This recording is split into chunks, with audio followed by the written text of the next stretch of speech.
Hello friends, welcome all to Mahesh sir's academy. और आज से हम शुरू करने वाले हैं स्टैंडर्ड 10th का ज्योमेट्री मीन्स मैथ्स पार्ट 2।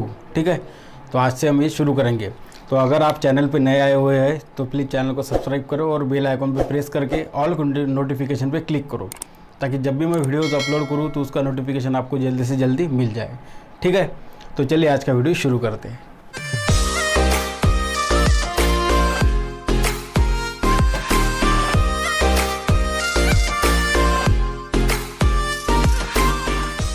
चलिए शुरू करते हैं। फर्स्ट नंबर चैप्टर है सिमिलैरिटी। ओके, देखो स्टैंडर्ड 9th में आपका जो सिमिलैरिटी है उसका बेसिक तुम्हारा हुआ है। मतलब स्टैंडर्ड 9th में तुम्हारा कॉन्ग्रुएंट ट्रायंगल, सिमिलर ट्रायंगल, इसके बारे में आपको थोड़ा सा पता है। जैसे test for congruency of triangles, ASA test, hypotenuse side theorem, etc। उसके बाद सिमिलैरिटी के भी आपने टेस्ट हुए थे, a test of similarity, S test of similarity. ठीक है, वही अपने को देखना है स्टैंडर्ड 10th में, लेकिन थोड़ा सा एडवांस लेवल का देखना है। So our first chapter is similarity. But before starting the similarity we have to study the 4 properties of triangles related to ratio of areas of triangles having the base and height. ठीक है, तो similarity start करने से पहले, मतलब जो similarity वो start होगा अपना एक्चुअल होगा 1.3, इस एक्सरसाइज से हमारा सिमिलैरिटी स्टार्ट होगा। तो उससे पहले 1.1 और 1.2 में जो अपने को पढ़ना है वो अपने को पढ़ना है ratios of areas of 2 triangles and उसके थ्योरम। उसके बाद पढ़ना है अपने को बेसिक प्रोपोर्शनैलिटी थ्योरम, और उसके बाद है अपना सिमिलैरिटी। ठीक है, so let's start properties of triangles means properties of areas of triangles. So this is the statement of first property. Ratio of areas of 2 triangles is equal to ratio of product of their bases and corresponding heights. 2 triangle अपने को अगर दिए है तो उसके area का ratio काय के इक्वल रहेगा, ratio of products of their bases and corresponding height. Means area of first triangle upon area of second triangle equal to base into height upon base into height, first triangle के और second triangle के। देखो अब इसको कैसे लिख सकते हैं हम। Let us consider the triangles ABC and PQR। ABC और PQR क्या है, कौन से भी 2 ट्रायंगल्स दिए अपने को, तो इसमें हम थ्योरम लगाएंगे, ये प्रॉपर्टी लगाएंगे और देखेंगे क्या है। तो ठीक है, hence we know that what is the area of triangle ABC by formula? What is the formula for area of triangle? We know that the area of triangle is half into base into height. What is the area of triangle ABC then? Half into base into height. Suppose it is point D, means AD is the height and BC is the base. Here in triangle PQR, QR is the base and PS is the height. ठीक है, height हम कैसे पहचानते हैं, जहाँ पे 90 degree का angle perpendicular रहेगा वो उसकी क्या रहेंगे, हाइट रहेंगे। ठीक है, तो ट्रायंगल ABC का एरिया क्या आएगा, ABC triangle area of triangle ABC को half into BC multiplied by AD। Okay, half into base into height. ठीक है, उसके बाद area of triangle PQR, what is the area of triangle PQR bye formula. तो इसमें भी अगर हमने फार्मूला लगाया तो क्या आएगा, half into base into height. Okay, QR into PS।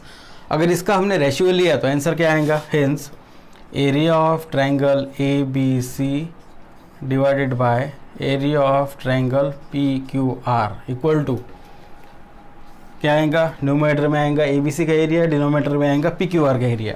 सो जो हमने निकाला था अभी half into BC into AD। ठीक है, और half into QR into PS। Okay, half of get cancelled, then what will remain, BC into AD divided by QR into PS। means area of triangle ABC upon area of triangle PQR। इसका answer क्या मिला अपने को, BC into AD upon QR into PS। means base into height upon base into height। means अगर 2 triangle के area का ratio हमने अगर लिया तो रेशियो क्या के इक्वल आएगा, वो आएगा उसके product of base and height. ठीक है, मतलब ratios of areas of 2 triangles क्या आएगा, equal to ratio of product of their corresponding bases and height.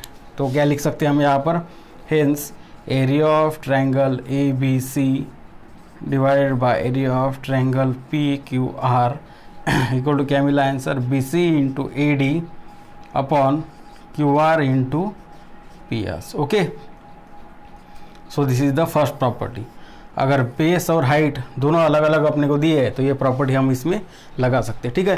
अब इसका जनरलाइजेशन करेंगे। जनरलाइजेशन का मतलब अगर हमने फर्स्ट ट्रायंगल, सपोज ट्रायंगल 1 लिया, this is the triangle 1, this is the triangle number 2, ठीक है। ऐसा अगर हमने लिया, सपोज ट्रायंगल 1 का एरिया ऑफ ट्रायंगल 1 क्या लिया हमने A1 और एरिया ऑफ ट्रायंगल 2 क्या लिया हमने A2, सभी का सपोज कर रहे हैं हम, ठीक है। उसके बाद सपोज फर्स्ट ट्रायंगल का जो बेस है जो हमने B1 लेंगे और हाइट उसकी H1 लेंगे, मतलब इधर का जो बेस रहेंगे ट्रायंगल का फर्स्ट का, उसको डिनोट कैसे करेंगे, B1 से डिनोट करेंगे, और इसके जो हाइट रहेंगी फर्स्ट ट्रायंगल से उसको कैसे डिनोट करेंगे, H1 से। Similarly base of second triangle is denoted by B2 and height of second triangle is denoted by H2। अगर ऐसा हमने लिखा तो जनरल हम क्या लिख सकते, जैसे हमने यहाँ पे अभी लिखा था ABC का एरिया अपॉन PQR का एरिया। इसका आंसर क्या मिला अपने को, BC into AD upon QR into PS, means base into height upon base into height. अगर हमने जनरलाइजेशन किया तो area of first triangle upon area of second triangle means A1 by A2, okay. इसकी जगह हम क्या लिख सकते हैं, A1 बाय A2। अगर ट्रायंगल और दो कौन से भी दो ट्रायंगल होंगे जिसका एरिया फर्स्ट का एरिया A1 सेकंड का एरिया A2, तो उसका रेशियो क्या आएगा, A1 by A2 equal to base into height upon base into height, means what is the base of first triangle B1 and height is H1, means B1 into H1 divided by इधर क्या आएगा B2 multiplied by H2, ठीक है। This is the general formula. मतलब example अगर तुमको solve करना हो इस टाइप का, और इस टाइप के एग्जाम्पल तुमको 1.1 में सॉल्व करना है, इसलिए हमको ये जनरल फार्मूला वहाँ पे लगाना पड़ता, ठीक है। नहीं लगाया तो कोई प्रॉब्लम नहीं, हम दो ट्रायंगल कंसिडर करके भी सॉल्व कर सकते। लेकिन डायरेक्ट अगर तुमको सॉल्व करना हो शॉर्टकट में तो ये ध्यान में रखो, A1 by A2 equal to क्या आएगा, B1 into H1 upon B2 into H2। अगर बेसिस और हाइट दोनों क्या रहेंगे, डिफरेंट रहेंगे, ठीक है।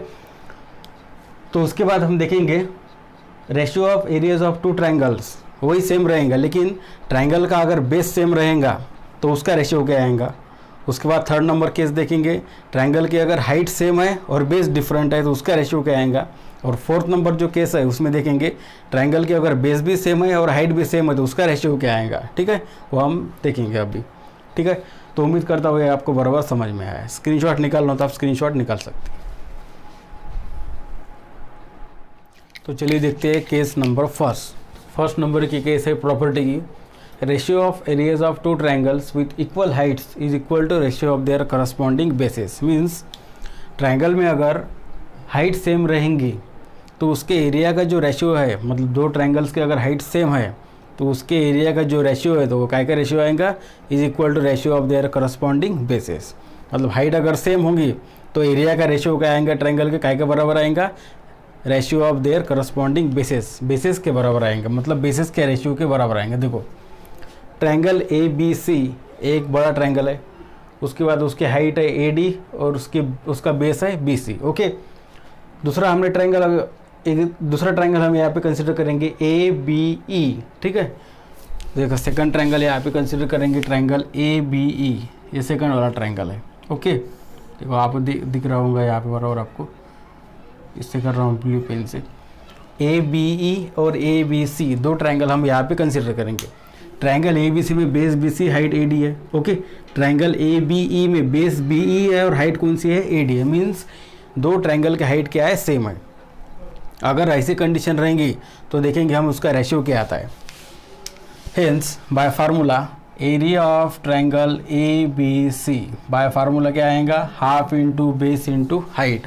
हाफ इंटू बेस कौन सा ABC का BC और हाइट है AD, means half into BC into AD आएगा ये, ओके। उसके बाद है area of triangle ABE, area of triangle ABE equal to half into base into height. इसके बेस BE और हाइट AD है, means BE multiplied bye AD है, ठीक है। तो इसका अगर हमने रेशियो लिया तो क्या आएंगे ratio, hence area of triangle ABC divided by area of triangle ABE equal to, यहाँ पे रेशियो लिख लो आप, half into base into height means BC into AD divided by half into BE into AD, okay. जो है वहाँ पे हमें लिख लिया, हाफ ऑफ कैंसिल हो गया, उसके बाद क्या कैंसिल होगा, ए डी और ए डी सेम है, ये भी कैंसिल हो गया। Hence area of triangle A B C upon area of triangle A B E equal to A B E क्या आएगा ये, equal to B C divided by B E. That is B C means base of area of triangle, sorry B C is the base of triangle A B C and B E is the base of triangle A B E. Means अगर triangle में height same होंगी तो उसके area का ratio क्या आएगा, फिर उसके बेस का रेशियो आएगा। Means in general suppose triangle 1 और ट्रायंगल 2, जैसे हमने फर्स्ट मैंने प्रॉपर्टी में आपको बताया था, ट्रायंगल 1 और ट्रायंगल 2 अगर ये दोनों खुद से भी ट्रायंगल है, उसमें अगर हाइट h1 h2 है, बेस b1 b2 है और उसका एरिया क्या रहता है a1 a2, तो उसका रेशियो हम उसको कैसे डिनोट करते, सपोज a1 और a2 ये क्या आ रहे थे, उसके एरियाज रहे थे, ठीक है। उसके बाद रहेंगे h1 और h2 ये क्या रहते, यहाँ पर हाइट रहते, और बेस क्या रहेंगे b1 और b2 ये क्या रहेंगे बेसेस। हम जनरल के लिए देख रहे हैं, जैसे हमने प्रॉपर्टी में तो कभी बताया था जनरलाइजेशन कैसे करना उसका, तो इसका जनरलाइजेशन कैसे करना, तो a1 by a2 equal to क्या रहता, b1 into h1 divided bye b2 into h2। लेकिन जो केस नंबर फर्स्ट है उसमें क्या सेम है, हाइट सेम है, ठीक है। मीन्स हाइट की जगह हम जो h1 और h2 है, तो h1 और h2 दोनों क्या है इक्वल, हम क्या लिख सकते हैं यहाँ पर h1 इक्वल टू h2। तो ये जो रहेगा यहाँ पे b1 इंटू h1 उसके बाद divide by b2 into h1, h2 की जगह क्या आएगा अभी h1, क्योंकि h1 और h2 दोनों क्या है सेम है, मतलब हाइट सेम है, इसलिए h1 और h2 क्या आएगा सेम आएगा, h1 कैंसिल आएगा, तो क्या आएगा फिर a1 by a2 equal to b1 bye b2, ठीक है। Means we have proved that ratio of areas of two triangles with equal heights is equal to ratio of their corresponding bases. Triangle में, दो triangle में अगर height same रहेंगी तो उसके area का रेशियो क्या आएगा, मतलब उन दोनों के ट्रायंगल के एरियाज का रेशियो क्या आएगा, it is equal to ratio of their corresponding bases. अगर उसको शॉर्टकट में तुमको बोलना हो इस स्टेटमेंट को, तुम ऐसा भी बोल सकते, areas of two triangles with equal heights are proportional to their corresponding bases. Proportion का मतलब क्या होता, अगर रेशियो इक्वल रहेंगे तो क्या बोलते हैं हम उसको प्रोपोर्शन बोलते। मीन्स उसको शॉर्टकट में तुम ऐसा भी बोल सकते और ऐसा भी तुम स्टेटमेंट लिख सकते, ठीक है। जैसे हमने प्रॉपर्टी में लिखा था वैसे ही मैंने लिखा, थोड़ा सा चेंज कर दिया, वहाँ पे इक्वल हाइट किया और इधर थोड़ा सा चेंज कर दिया, ठीक है। ऐसा भी लिख सकते हो, वैसे बोल सकते हैं, आपको जो बोलना हो बोलो, ठीक है। तो उम्मीद करता हूँ आपको बराबर समझ में आया। तो ये हो गए अपने केस नंबर फर्स्ट, जिसमें दो ट्रायंगल रहे थे और दोनों ट्रायंगल की हाइट क्या रहेंगे, सेम रहेंगे, तो उसके एरिया का रेशियो क्या आएगा, बेस का रेशियो आएगा, ठीक है। तो देखते हैं नेक्स्ट केस जिसमें क्या रहेगा, बेस सेम रहेगा तो उसके एरिया का रेशियो क्या आएगा हम देखेंगे, ठीक है। तो चलिए देखते हैं केस नंबर 2। देखो यहाँ पे ratio of areas of two triangles with equal क्या रहेगा, अब यहाँ पे बेस रहेगा, ठीक है। With equal base is equal to ratio of their corresponding क्या आएगा, अब हाइट आएगा, ठीक है। तो पहले इसमें जो हमने लिया था, अगर ट्रायंगल की अगर हाइट सेम रही, मतलब दो ट्रायंगल की अगर हाइट सेम है तो उसके एरिया का रेशियो क्या आता, ratio of their corresponding bases. तो उसका ही उल्टा आपको अब डायरेक्ट समझना चाहिए, दिमाग में लाइट लगना चाहिए आपके। अगर दोनों ट्रायंगल का अगर बेस सेम होगा तो उसका रेशियो क्या आएगा, ratio of their corresponding Heights. Means suppose ABC और PBC ये दो ट्रायंगल हमने कंसिडर किए यहाँ पर, ये मैंने इस टाइप से निकाले कि जिसका क्या हो सेम बेस सेम है। देखो ट्रायंगल ABC और ट्रायंगल PBC दोनों ट्रायंगल में दोनों का बेस कौन सा है, BC is the common base, correct. BC is the common base of both the triangles ABC and PBC, ठीक है। ट्रायंगल ABC की हाइट है AD, ट्रायंगल PBC की हाइट है PQ, ठीक है। तो उसके जो एरिया का रेशियो है ABC और PBC, उसका रेशियो क्या आएगा, उनके हाइट का रेशियो, क्योंकि बेस सेम है इसलिए क्या काय का रेशियो लेंगे हम, हाइट का रेशियो लेंगे, मतलब उसका आंसर आएगा AD अपॉन PQ। देखो आप कैसे, now by formula area of triangle ABC by formula half into base into height. Area of triangle ABC equal to क्या आएगा, half into base into height. Base BC है, height AD है, means half into BC into AD, ठीक है। This is the area of triangle ABC। उसके बाद area of triangle PBC equal to half into base into height BC into PQ, BC into PQ। तो मैंने पहले तुमको कहा है कि हाइट कैसे पहचाने की कौन से भी ट्रायंगल की, जहाँ पे परपेंडिकुलर हो 90 डिग्री का एंगल हो वहाँ पे क्या रहती, हाइट रहती, ठीक है। मतलब जहाँ पे 90 का एंगल दिखा वो हाइट समझ लेने के वहाँ पे, मतलब जो परपेंडिकुलर हो हाइट और जो नीचे का है वो क्या रहता है, बेस रहता है, ठीक है। तो BC बेस है, AD और PQ हाइट्स है यहाँ पे।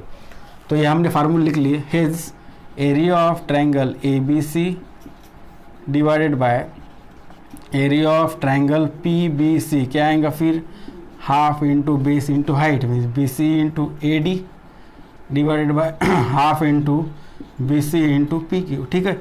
दोनों का बेस कौन सा कॉमन है, BC is the common base, common means हम उसको कॉमन भी बोल सकते हैं या फिर सेम भी बोल सकते हैं, ठीक है।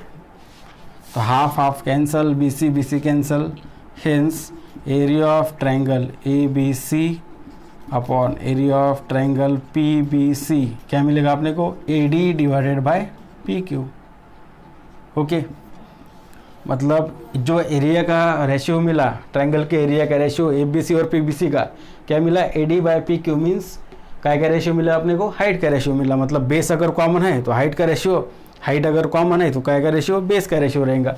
अगर जनरलाइजेशन हमने यहाँ पर किया है तो क्या आएगा, A1 by A2 equal to A1 और A2 क्या रहते ट्रायंगल के एरियाज, तो क्या रहेगा यहाँ पे B1 इंटू H1 लिखते हैं हम, अपन B2 इंटू H2 लिखते एज यूजुअल, जैसे मैंने अभी पढ़ाया था तुमको। लेकिन यहाँ पे क्या कॉमन है, बेस कॉमन है, तो B1 इक्वल टू B2 रहेगा। तो आंसर क्या आएगा यहाँ पे, H1 divided bye H2, direct तुम क्या लिख सकते, H1 डिवाइडेड बाय H2, ठीक है। तो this is the case number 2। Case number 2 में क्या था, हाइट सेम थी, सॉरी बेस सेम था, तो आंसर क्या आया, हाइट का रेशियो आया। केस नंबर 1 में था, वहाँ पे क्या सेम थी, हाइट सेम थी, तो एरिया का जो रेशियो क्या है, काय के इक्वल आया, बेस के इक्वल आया। तो अब थर्ड नंबर हम केस देखेंगे कि जिसमें बेस और हाइट दोनों सेम है, तो ट्रायंगल का एरिया का जो रेशियोज है वो रेशियो क्या आएगा, ठीक है। तो आपका स्क्रीनशॉट निकालना हो तो स्क्रीनशॉट निकाल सकते। तो चलिए देखते हैं case number 3। Areas of two triangles with equal bases and equal heights are equal. दो ट्रायंगल का अगर बेस भी इक्वल होगा और हाइट भी इक्वल होंगी तो दो ट्रायंगल के एरिया क्या रहेंगे, इक्वल रहेंगे। ऑब्वियसली बेस और हाइट इक्वल है तो मतलब ट्रायंगल कैसे रहेंगे, सेम रहेंगे, मतलब उसका एरिया क्या रहेगा, इक्वल रहेगा। देखो अब कैसे, ABC और DBC ये दो ट्रायंगल मैंने निकाले यहाँ पर, L और M ये जो है पैरेलल लाइंस है। तो इस टाइप से मैंने निकाले कि L और M यहाँ पे जो हमने लिया है, line L is parallel to line M, ठीक है, ऐसी कंडीशन है। उसके बाद जो ट्रायंगल ABC और DBC दो ट्रायंगल के जो वर्टाइसिस है वो कौन से लाइंस पर है, parallel lines L and M, means vertices of triangle ABC and DBC lie on the parallel lines L and M, hence the distance between them is a constant। मतलब जो दो पैरेलल लाइन का distance रहता, perpendicular distance रहता, मतलब AP और DQ यहाँ पे क्या है, परपेंडिकुलर डिस्टेंस है। स्टैंडर्ड 8 में तुम्हारा हुआ है कि दो लाइंस अगर परपेंडिकुलर रहेंगे, सॉरी पैरेलल अगर दो लाइंस रहेंगे तो उसमें उसके बीच में का जो डिस्टेंस रहेगा परपेंडिकुलर डिस्टेंस वो क्या रहता, हमेशा कांस्टेंट रहता। मतलब ये अगर 3 सेंटीमीटर है तो ये 3 रहेगा, ये 3 रहेगा, ये 3, सभी क्या रहेंगे, 3 रहेंगे। एग्जांपल के लिए ले रहा है, means perpendicular distance between any two parallel lines is always same. Means AP और DQ ये दोनों क्या रहेंगे, सेम रहेंगे। AP अगर 5 सेंटीमीटर है तो DQ भी क्या रहेगा, 5 सेंटीमीटर। मतलब यहाँ पर AP इक्वल टू क्या आएगा, DQ आएगा। मतलब दोनों ट्रायंगल की जो हाइट है वो क्या हो गई, सेम हो गई। Because why, because the distance between any two parallel lines is same. Which distance, perpendicular distance. देखो अब ट्रायंगल ABC और ट्रायंगल DBC दोनों का बेस कौन सा है, ये देखो ये बेस है। ट्रायंगल ABC और ट्रायंगल DBC दोनों ट्रायंगल का बेस सेम है। कौन सा बेस सेम है, BC is the common base. BC is the common base means हम उसको सेम बेस भी बोल सकते हैं। सेम बेस है और यहाँ पर दोनों की हाइट भी सेम है। हाइट सेम क्यों है, क्योंकि AP और DQ ये क्या है, पैरेलल लाइंस में का परपेंडिकुलर डिस्टेंस है, वो क्या रहता, सेम रहता। ये अगर 5 सेंटीमीटर तो ये भी 5 रहेगा, मतलब AP और DQ सेम रहेंगे। मतलब हाइट भी सेम है और दोनों का बेस भी कॉमन है, मतलब हाइट और बेस दोनों सेम है। तो दोनों ट्रायंगल के जो एरिया रहेंगे ABC और DBC दोनों ट्रायंगल के एरिया के रहेंगे यहाँ पर सेम रहेंगे, ठीक है। तो देखते हैं हम उसको लिखते कैसे। देखो अब L is parallel to M, hence area of triangle ABC equal to half into ABC का एरिया क्या आएगा, half into base into height, BC into AP, ठीक है। Half into B C into A P, ठीक है। उसके बाद area of triangle D B C अगर हमने लिया तो उसका भी कॉमन बेस कौन सा है, बी सी है, और हाइट कौन सी है, डी क्यू है, ठीक है। Half into B C into यहाँ पे क्या आएगा, डी क्यू। तो उसका रेशियो लेंगे area of triangle A B C divided by area of triangle D B C equal to half into ये ऊपर का जैसे का वैसा लिखेंगे यहाँ पर, और डिनोमीटर में जो है वहाँ पे जैसे का वैसा लिखेंगे, ठीक है। देखो अब यहाँ पे हाफ कैंसिल होता है, बी सी कैंसिल होता है, ठीक है। अब ए पी और डी क्यू देखेंगे। देखो अब ए पी इक्वल टू क्या आएगा, D Q, because distance perpendicular distance between two parallel lines is same, means height is same. A P equal to क्या आएगा, D Q, but A P equal to क्या है, D Q है। इसका reason क्या है, परपेंडिकुलर, ये symbol का है परपेंडिकुलर का, perpendicular distance between parallel lines, between two parallel lines is same रहेगा, मीन्स इसको हम कांस्टेंट बोल सकते हैं, ठीक है। सेम की जगह क्या लिखेंगे, कांस्टेंट लिखेंगे, ठीक है। Means A P equal to क्या आएगा, डी क्यू आएगा, that is area of triangle A B C divided by area of triangle D B C equal to half into B C into क्या आएगा, A P, ठीक है। इसको वैसे रखेंगे, half into B C into यहाँ पे डी क्यू की जगह क्या लिख सकते हैं हम, ए पी लिख सकते, ठीक है। कौन सा भी एक चेंज करो, एक तो ए पी की जगह डी क्यू लिखो या फिर डी क्यू की जगह ए पी लिखो, ठीक है। दोनों सेम, अब तीनों सेम आ गए, half cancel, B C cancel, A P cancel, सब कैंसिल हो गए, मतलब उसका क्या आंसर आएगा 1/1।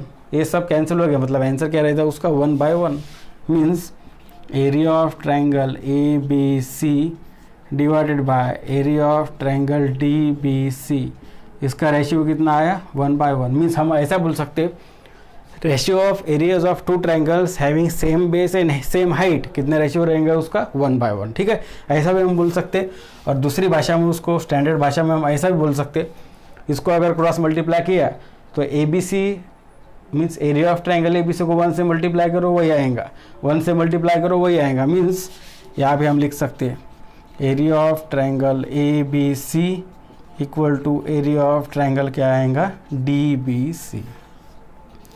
सो this is the final result, means if the two triangles have equal bases and equal heights then their areas are equal. This is the case number 3, ठीक है।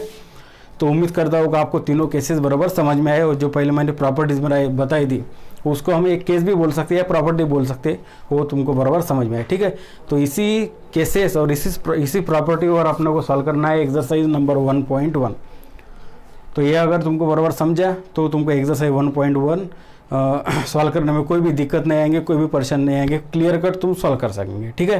Exercise 1.1 शुरू करने के पहले आप पेज नंबर, टेक्स्ट बुक का page number है 3, वहाँ पे फिल इन द ब्लैंक्स दिया है, वहाँ पे एक्टिविटी दी है फिल इन द ब्लैंक्स, वो एक्टिविटी आप सॉल्व करो, उसको फिल इन द ब्लैंक्स हो उसको कंप्लीट करो, और नीचे कमेंट बॉक्स में कमेंट करो आपका आंसर है कि नहीं, ठीक है। तो उम्मीद करता हूँ आपको उसका आंसर क्लियरली आ जाएंगे। बहुत ही ईजी है, 3 प्रॉपर्टी पर, मतलब 3 केसेस पर ही वो एग्जाम्पल डिपेंड है, ठीक है। तो फ्रेंड्स आज की वीडियो में बस इतना ही। अगर आपको वीडियो पसंद आया तो प्लीज़ इस वीडियो को लाइक करो और अपने दोस्तों के साथ शेयर करो। जो नेक्स्ट वीडियो रहेगा अपना, उसमें हम एक्सरसाइज 1.1 पूरी कंप्लीट करेंगे, ठीक है। अगर आप चैनल पे नए आए हुए तो प्लीज़ चैनल को सब्सक्राइब करके बेल आइकन में प्रेस करो, और ऑल के नोटिफिकेशन पे क्लिक करना बहुत ज़रूरी है, क्योंकि ऑल के नोटिफिकेशन पे अगर क्लिक करेंगे तभी आपको जो मेरे वीडियोज़ है जब भी मैं अपलोड करूँगा तो उसके नोटिफिकेशन आपके पास जल्दी से जल्दी पहुँच जाएंगे, ठीक है।